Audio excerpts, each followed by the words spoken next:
Sir, I would like to participate in this discussion on the resolution brought by the Honourable Member from North Shillong, sir.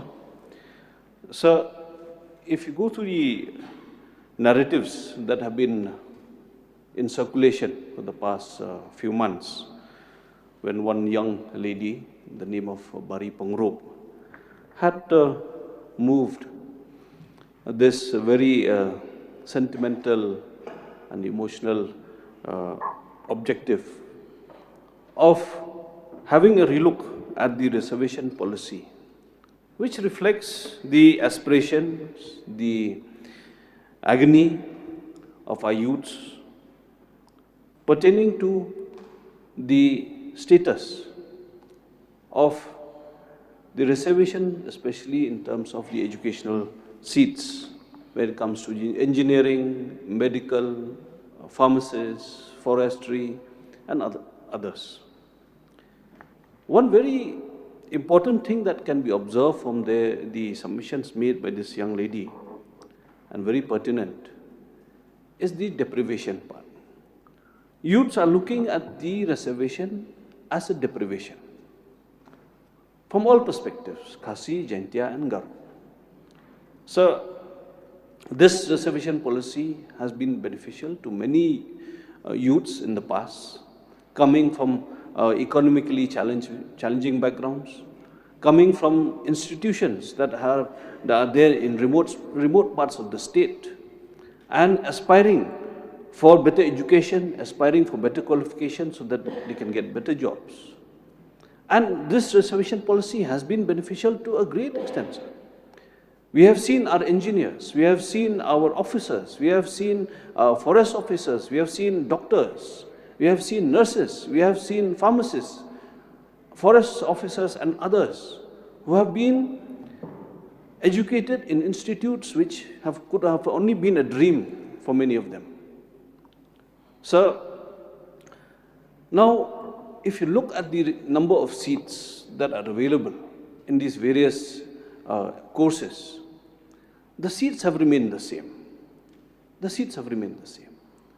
Now what is leading to this kind of an agony and kind of deprivation is because the seats have never increased in numbers.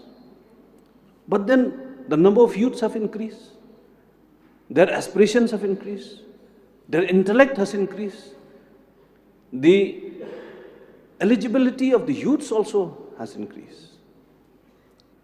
We were talking today, sir, about the war between Russia and Ukraine.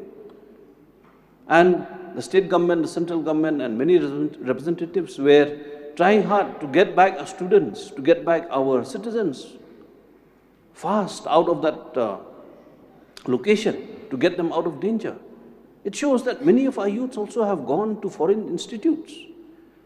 And as we speak, sir, and as our youths are fighting to get into courses that will give them a better future, the deprivation across the state because of lack of opportunities, because of lack of educational institutes that can give them that strength to fight at the national level, that is what I think, sir, we have to look at. Because if you look at the number of seats of engineering, if it is limited to 100, when I became an engineer, sir, and when I had gone through this entire process, the same number of seats are still now, sir. That was 15 years back, 20 years back.